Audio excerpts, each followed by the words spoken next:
masuk masjid ya, yang kemarin ya kita baca tadkhul masjid, masuk masjid. Pertama kali bismillah kan di sini. Ya, ditulisnya bismillah itu atas nama Allah. Ya, itu yang ditulis di masjid itu biasanya bismillah Muhammad Allahumma ftah li abwaab rahmatik. Ya, di sini ada tambahan ini lebih bagus ya.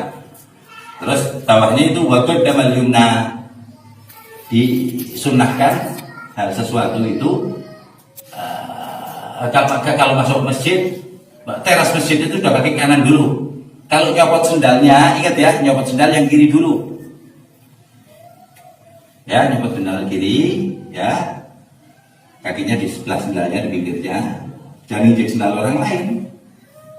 Sendal kanan copot, baru kanannya masuk. Paham ya? Ini masuk. Ini baru di terasnya masjid. Berhenti lagi nanti di depan mau masuk masjidnya. Teras masjid itu nggak boleh buat i'tikaf, itu duduk di luar gitu, niat i'tikaf nggak sah, harus masuk masjidnya dulu. Yaitu pas di pintu itu niat i'tikaf. Nah, jadi bayar yang muktamad yang paling ini itu kalau udah di dalam masjid.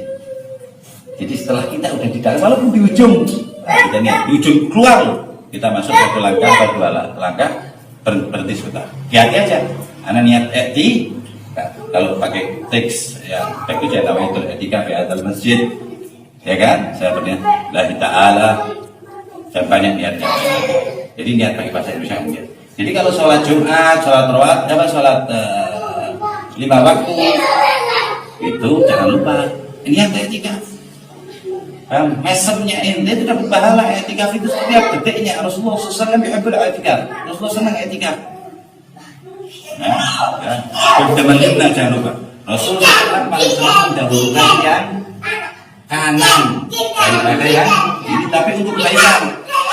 Kalau hal yang buruk kan kiri dulu, bukan dalam arti tempat yang identiknya buruk kayak kamar mandi, keluar rumah, itu kiri semua. Tapi kalau untuk tempat yang baik, saya masuk rumah, masuk masjid, masuk tempat baik, Rasulullah SAW yuhibbut tayamun.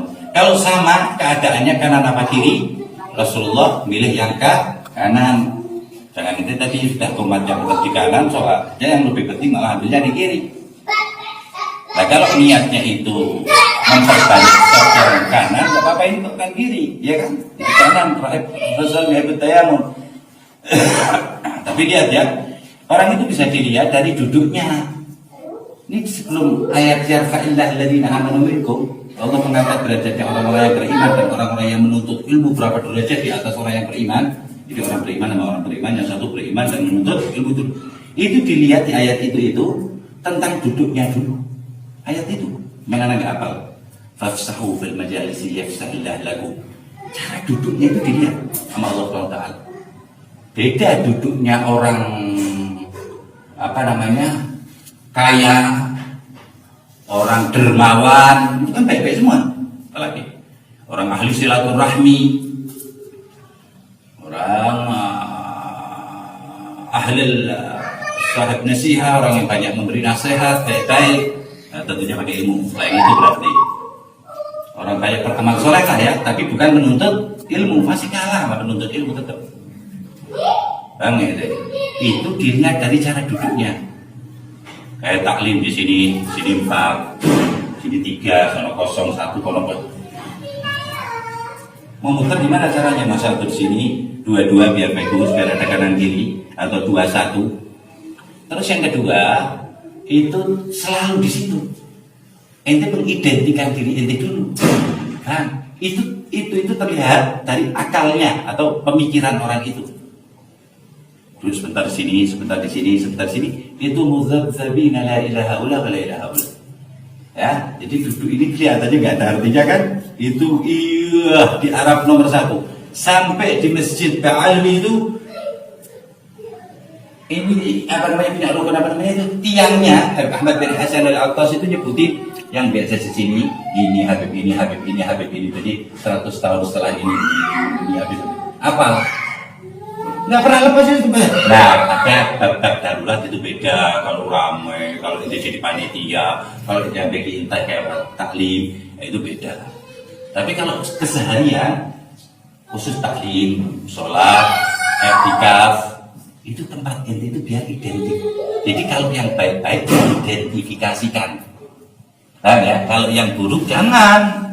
Karena biasa buruk apa ngata-ngatain orang atau sini sama orang di sini udah ada di sini terus kamu istiqomah, itu kan istiqomah ala syaitan itu.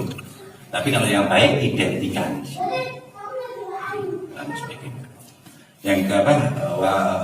When we tadi niat etika wala takallam illa bi khair. Jangan ngomong kecuali yang baik-baik di masjid. Bagaimana lagi kan?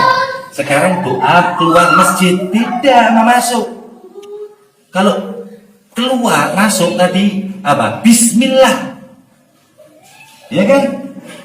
Nah, ini keluar masjid, keluarin dulu kaki ente pakai kaki kiri, tadi masukkan pakai kanan. Keluar qaddamul yusra. Melangkah dulu keluar pakai kaki kiri keluar masjid. Wagul, dan itu ucapkan a'udzu. Aku berlindung. Tadi kan dengan Allah, identiknya Allah muftah Abu Rahmatik, ya kan? Ini Allah sebab tempat paling aman, tempat paling diridhoi Allah Taala itu masjid. Berarti kalau di luar masjid ya harus banyak ta'awudnya, harus banyak minta perlindungan dari Allah Subhanahu Wa Taala. Hai kata, A'udzubillahi minasyaitonirrajim. Bayangin ini pertama kali loh. Habis itu nggak pakai Bismillah lagi, pakai Bismillah aja, nggak Bismillahirrahmanirrahim. Ta'awudnya sempurna, bismillahnya nggak sempurna. A'udzubillahi minasyaitonirrajim wa junudi lagi. Aku berlindung kepada Allah Subhanahu wa taala dari setan yang terkutuk itu, a'udzubillahi minasyaitonirrajim wa junudihi, dan teman-temannya, kroni-kroninya, tentara-tentaranya, ada dari manusia, ada dari nafsu kita, ada dari apa namanya yang kita terlihat maksiat-maksiat di jalan dan sebagainya. Itu keluar masjid. Ke masjid tempat aman, ya udah pakai. Bahkan di Al-Quran kan ada surat yang nggak pakai Bismillahirrahmanirrahim, itu nama surat Taubah. Terus baru baca dengan nama Allah, Bismillah. Allahumma salli ala sayyidina Muhammad wa alihi. Allahumma salli ala sayyidina Muhammad, ya, selawat wa alihi, dan keturunannya Nabi Muhammad. Yang ini keluar masjid, masuk masjid, keturunannya disebut. Itu orang mau benci kemana Nabi Muhammad itu? Terus itu tadi ayat yang tadi ada ngomong itu ya, huwallazi huwallahu apa ayatnya tadi, huwallazi yusalli 'alaikum wa malaikatuhu liyukhrijakum minadh-dhulumati ilan nur. Dan dia Allah Subhanahu wa taala selawat kepada kita. Ya kan? Wa 'alaikum, kita jak ngomong liyukhrijakum minadh-dhulumati ilan nur, untuk menjadikan ente dari kegelapan, kebodohan, kesesatan menjadi kebenaran yang hak dan lain sebagainya. Orang yang nggak mau selawat berarti nggak mau di. Ini kan Allah berselawat itu sekali loh. Huwallazi yusalli alaikum, sekali selawat Allah Taala. Jadi juga berat. Kalau selawat sama Rasulullah 10 kali kan, dikeluarin kita dari tulumat ini kebodohan. Nah, ini dalil ini untuk orang-orang yang nggak senang dengan selawat. Berarti orang itu nggak mau mendapat cahaya dari Allah Subhanahu wa taala.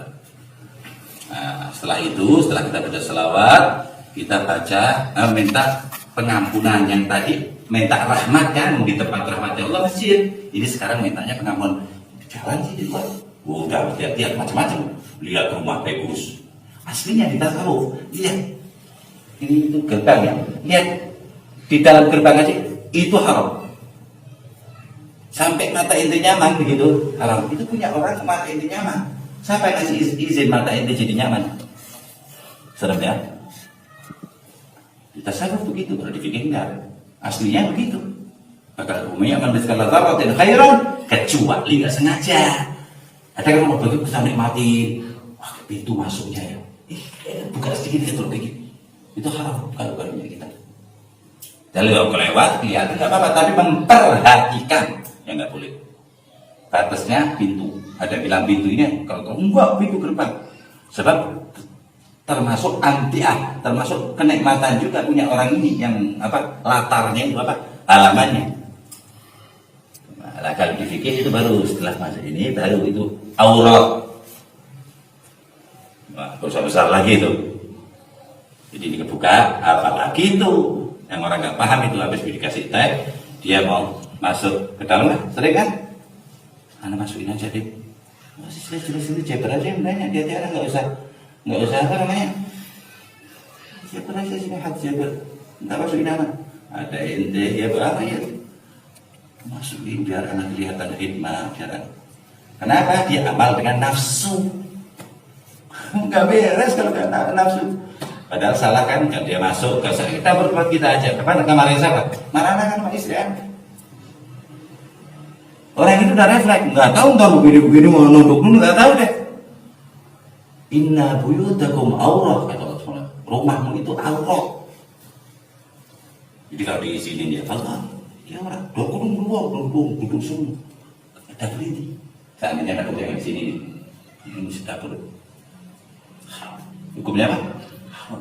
Nah itu ngizinin lebih haram lagi. Yang ngizinin kok lebih haram gimana, Bib? Nanti balik nanti ngizinin gara-gara apa? Ini nggak tahu.